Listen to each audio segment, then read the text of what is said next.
Hey everybody, this is Robot from Vespa Motorsport and ScooterWest.com here in San Diego, California. Today I'm going to talk about one of my own bikes. I don't do that much. I have, I'll just say, a whole entire garage full of Vespas. Mostly old ones, a couple newish stuff. If you watch previous videos, you can see I have a BV 350, a Rally 200, a bunch of other stuff too. But I want to go over another one of my daily riders along with my BV 350. This is my 2017 Vespa PX 150, the very last year of the PX 150. If you look at some of our prior videos from several years ago, we did a review of a red PX 150 that's identical to this model. So this is the very last series of the Vespa PX scooter. All started in 1977 when they introduced the PX range. The not a PX, it was the P200E and the P125X. The P200E had electronic ignition, but pretty much the body style is nearly identical all the way up to this very last model. I enjoy riding it. It's not the fastest scooter. It's got a catalytic converter on the muffler, so it's a little slower than normal, the older bikes, but still plenty fast for just riding around the neighborhood. 150cc motor. I think they only sold these with the 150 in Mexico, South America, Japan. In Europe, they were always 125s. The last years they came in red, black. 2 years prior, they had the 70th anniversary silver and that blue color that you see on a 70th anniversary GTS. One thing I like about these scooters, the paint job, the finish of the paint is top notch. It's the best I've ever seen on the PX range. We had the Series America in 2005. I never thought the paint jobs were that nice on those. They kind of got the classic horn cover that's patterned after the original P200E in the 70s. Pretty much it's completely bone stock other than this original Piaggio windshield. I think our part number on this is PX30-PA. We'll have the exact part number in the description on the screen. It's the original Piaggio accessory. Fits the PX from 1977 all the way up to this last PX from 2017. I ride this thing around, I use it. You can see it's a little dirty right now. They've been doing construction around, there's bugs on it. Even got a couple little small dings in it, but generally keeping it garage. Another little piece of history is on the keychain right here. That's a leather key fob that I got with my 50th anniversary Vespa, which was an ET4. So in 1996, that's how long I've been into these things, I got an ET4. It was the first new anything I bought. I was a kid practically. Kind of tells you my age there. 1996, I got an ET4 from Europe, and that was a keychain that came from the dealer. So I still have that around. Pretty fun. Put it on my PX. But what am I going to talk about today? I'm going to add one more accessory to it. And you can tell me if you think it's obnoxious or what, but let's get right to it. So the largest black part on this nearly all white scooter is the seat. There's nothing wrong with the seat. It's actually one of my favorite seats for touring. It's very comfortable. It's a modern design seat, so it's got a plastic base with foam, unlike the original P200Es that had a spring seat. There's like metal springs with a thin layer of foam in the cover on it, which is a cool seat. I like it, that seat on my Rally. I left the original seat. We do sell this seat. You can retrofit it on LML, a Stella, or any other PX. Part number for this style seat is SEAT-PX 2011, because that's when they came out with this style seat. So we always keep those in stock, but I'm going to put something extra exciting on this. So, you know, seats come off. If you ever seen an old Vespa PX, they got like a seat latch that locks on there. Got the fuel tank. Kind of got an ugly tank. The early P200Es, they actually painted the fuel tank to match the rest of the bike, but this one just got a black tank. So you can see I'm pretty excited about this, and check this out. Bow, wow, wow, right from the 80s. It's a reproduction seat from Nissa Seats. They're very high quality replacement seats for Vespa scooters. We buy from them, and a couple times a year we'll ship sea freight from Europe, bring a lot of our custom parts over straight from Europe. And I added this to the list. I placed a big order for the normal seats that we sell, and I said I want something wild on my scooter. White seats are in. If you look at most luxury cars, everybody's going for white interiors. They do not go hand in hand with a mechanic, but I washed my hands for this one. Something different. And you may ask, why does it say Camel on it?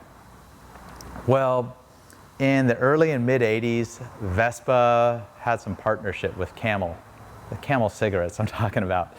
They had the PK, I think 125 EFL, and it was the Camel edition. So it had an obnoxious seat like this, very similar to this, along with a sticker kit with like a little scene of Egypt.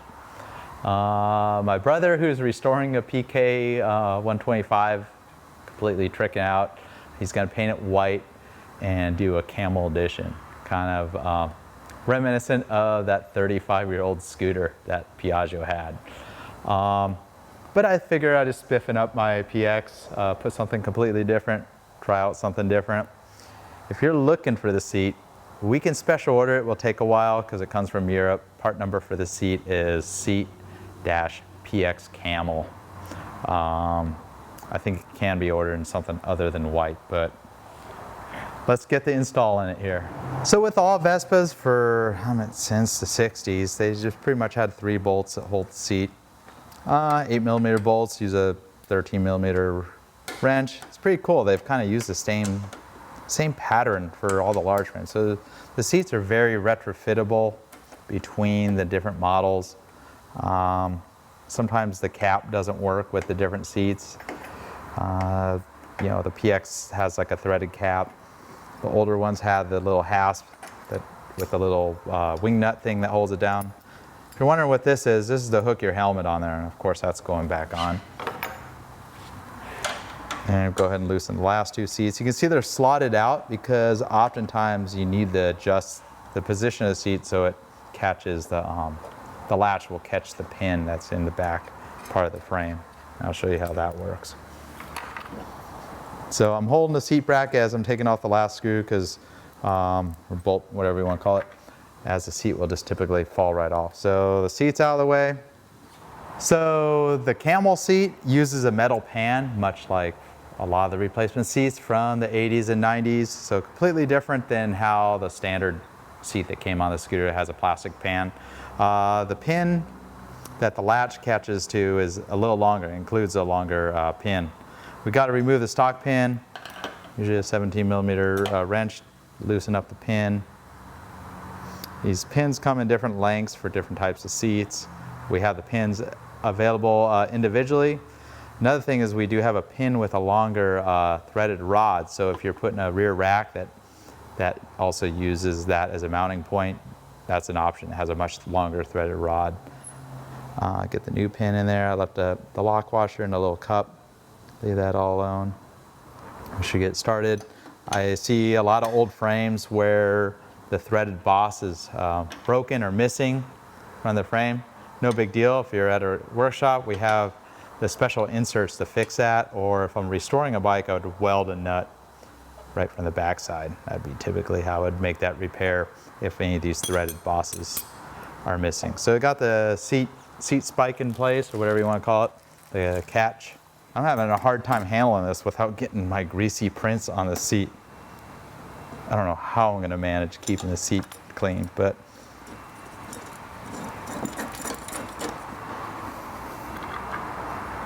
so I'm just kind of suspending the seat.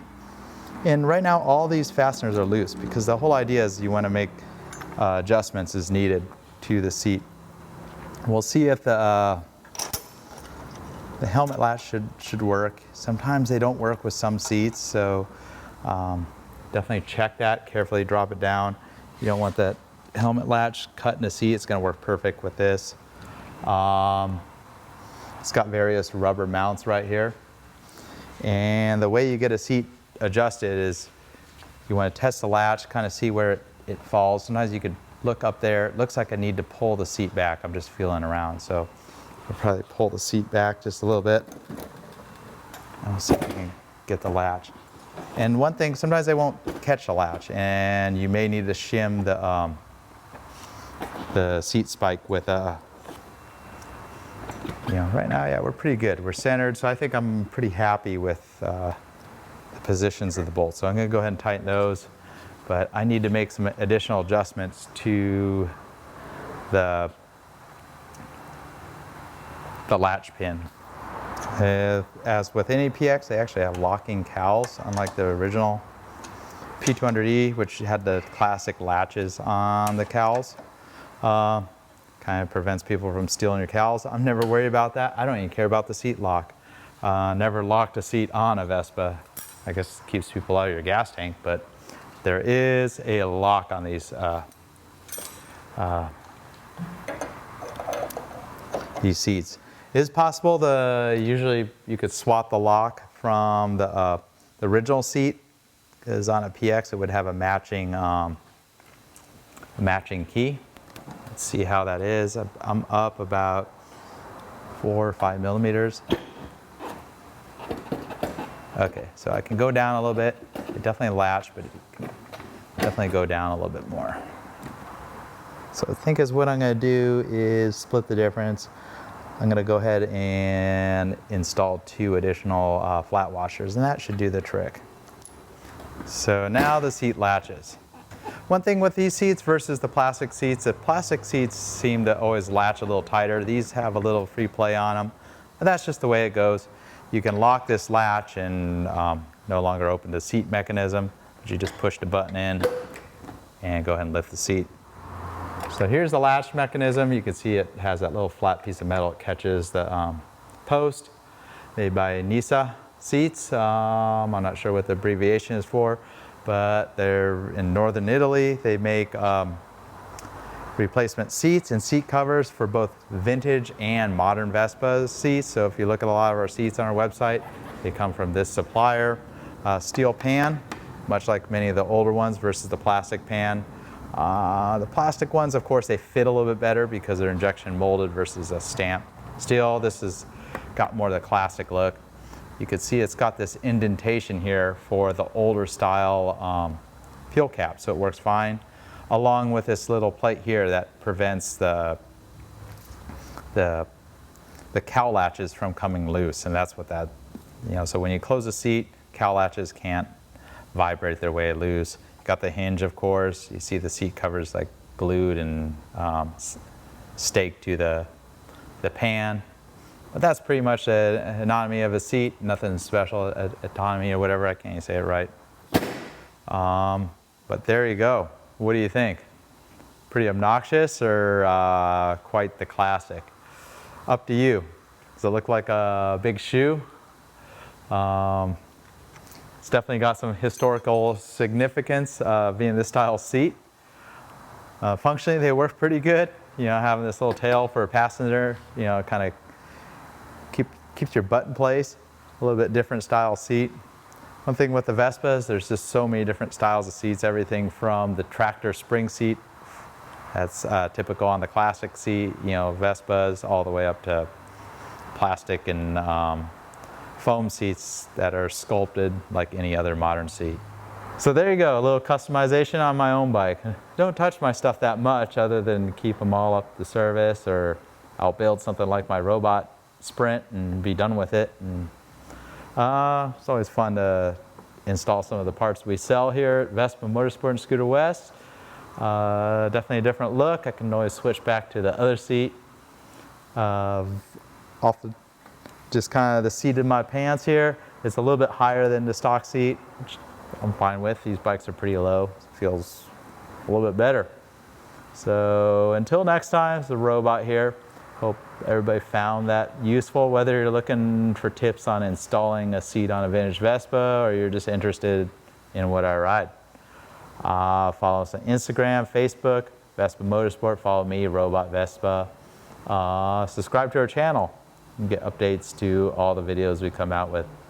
When I'm up doing lots of videos and not super busy with the shop. I'm usually get a couple a week. When I'm really busy with the shop, everybody's asking, oh, no videos for a month. Well, sorry, I got a lot of work to do here. Till next time, Robot here.